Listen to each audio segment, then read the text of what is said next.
بسم اللہ الرحمن الرحیم۔ ناظرین، میں محمد اشفاق آپ کے سامنے ایک چھوٹا سا پیغام لے کر حاضر ہوا ہوں۔ ہم آج بات کریں گے لبرلزم پر اور اسلام پر۔ لبرلزم کا مطلب یہ ہے کہ سیاست اور مذہب دو الگ چیزیں ہیں، یعنی کہ ریاست کے جو امور ہوتے ہیں، معاملات ہوتے ہیں، ان کا مذہب کے ساتھ کوئی تعلق نہیں ہوتا، اور آپ ریاست کے لیے، سیاست کی بہتری کے لیے یا ریاست کی بہتری کے لیے ہر وہ کام کر سکتے ہیں جس سے ریاست ترقی کرے۔ اسلام کہتا ہے کہ کوئی بھی ایسا زندگی کا پہلو نہیں جس پر میں نے بحث نہ کی ہو، جس پر میں نے گفتگو نہ کی ہو، اور چاہے وہ سیاست ہو، ریاست ہو، جو یا عام شخص کی عام زندگی ہو، ہر پہلو پر میں نے ایک وسیع اور تفصیلی گفتگو کی ہے اور اس پر جائزہ پیش کیا ہے۔ پاکستان سے پہلے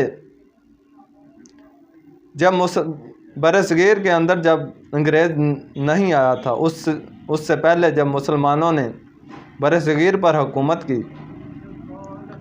تو اسلام کے مطابق جب تک انہوں نے عمل کیا اور اپنے علماء کرام کو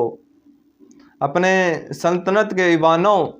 پر بٹھائے رکھا، ان سے مشاورت لی، ان سے رائے لی اور ان کی مشاورت کا احترام ہوتا رہا، تو یہ سلطنت پھلتی پھولتی رہی۔ یہاں کے ریاست کے جو معاملات تھے وہ بہت احسن طریقے سے چلتے رہے، اور جب علماء کرام کو ذلیل کیا گیا، رسوا کیا گیا، ان سے مشاورت لینا چھوڑ دیا، تو پھر یہاں انگریز آیا۔ اس نے جب یہ تمام معاملات دیکھے اور اس نے برصغیر کے اندر اپنا ایک نظام سیٹ اپ لگایا اور اس کے بعد یہاں پر قابض ہو گیا۔ پھر علماء کرام نے بڑی محنت سے، بڑی قربانیوں سے انگریزوں سے ایک الگ ملک کا مطالبہ کیا۔ آج اکثر لوگ کہتے ہیں قائد اعظم نے یہ ملک پاکستان بنایا۔ قائد اعظم، ہاں ٹھیک ہے، اس کی بھی محنت تھی، لیکن اس کے پیچھے ان علماء کرام کو کیسے بھول سکتے ہیں جنہوں نے اپنی زندگیاں قربان کر دی اور اس قائد اعظم محمد علی جناح کے شانہ بشانہ کام کیا اور ملک پاکستان کو پھر حاصل کر لیا۔ اور جب پاکستان بنا تو اس کے بعد حالات ایسے ہوئے کہ پھر یہاں لبرلزم کو حکومت ان کے ہاتھ میں آئی، اس کا نظام باغ دوڑ ملک کی ساری لبرلزم کے ہاتھ میں آ گئی۔ پھر علماء کرام کو ذلیل کیا گیا، انہیں رسوا کیا گیا، ان سے مشاورت نہ لی گئی، اور لبرلزم کو آہستہ آہستہ ایسا سٹینڈ کیا کہ ہر چیز لبرلزم ہی ہوتی چلی گئی، اور ہم اسلام سے دور ہوتے چلے گئے۔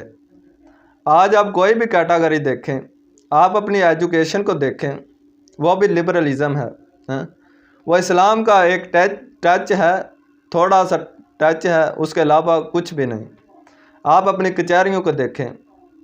وہ بھی لبرلزم ہیں، وہ بھی اسلام سے ناواقف ہیں۔ ان کا حال دیکھیں، ان کے فیصلے دیکھیں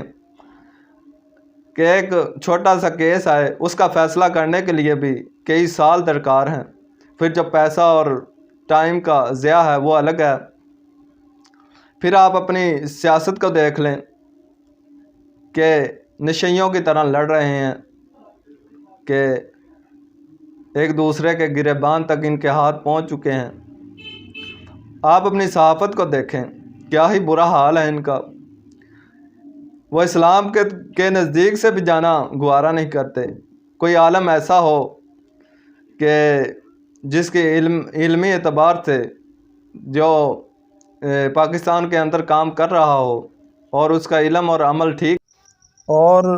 اس تنقید کا مقصد یہ نہیں کہ کسی ادارے کو یا کسی اور معاشرے کے شعبے کو ٹارگٹ کرنا، بلکہ جب ہم یہ غفلتیں، یہ لاپرواہیاں ہوتی دیکھتے ہیں تو ہم چاہتے ہیں کہ اس معاشرے کو بہتری کی طرف لے کر جایا جائے اور اس کی اصلاح کی جائے۔ بڑا دکھ ہوتا ہے، تکلیف ہوتی ہے کہ جب ہم اپنے ہی مسلمان بھائیوں کا ذلیل کر رہے ہوتے ہیں، اور یہ تب تک ممکن نہیں جب تک اس ملک کے ذمہ داران قابل اور اہل نہ ہوں گے، تو یہ ایسے ہی ہوتا رہے گا۔ اور اس کے لیے ہمیں علماء اکرام کی مدد درکار ہے، اور ہمیں انہیں موقع دینا چاہیے کہ وہ آئیں اور ملک کی باغ دوڑ سنبھالیں۔ ہم دیکھتے ہیں کہ حافظ سعید جو علمی اعتبار سے بھی ایک قابل شخصیت ہے، اس کے علاوہ اس کے بے شمار فلاحی ادارے ملک کے اندر کام کر رہے ہوتے ہیں، لیکن ان تمام معاملات کو پس پشت ڈال کر اسے کبھی عمر قید کر دی جاتی ہے، کبھی بامشقت قید اس کو سنا دی جاتی ہے، حالانکہ وہ ملک کے اندر کسی شہری کو نقصان دینے کا سوچ بھی نہیں سکتا، بلکہ فلاحی ادارے ہیں اس کے، وہ فلاح کے کام کر رہا ہے، لیکن اس کے باوجود اسے کئی دفعہ سزا دی گئی۔ اسی طرح ٹی ایل پی کے لوگوں کو جب وہ اپنے حق کی خاطر نکلتے ہیں تو انہیں ریاست اپنی طاقت کے ذریعے کچلنا چاہتی ہے، اور بعض دفعہ وہ ناکام ہوتی ہے،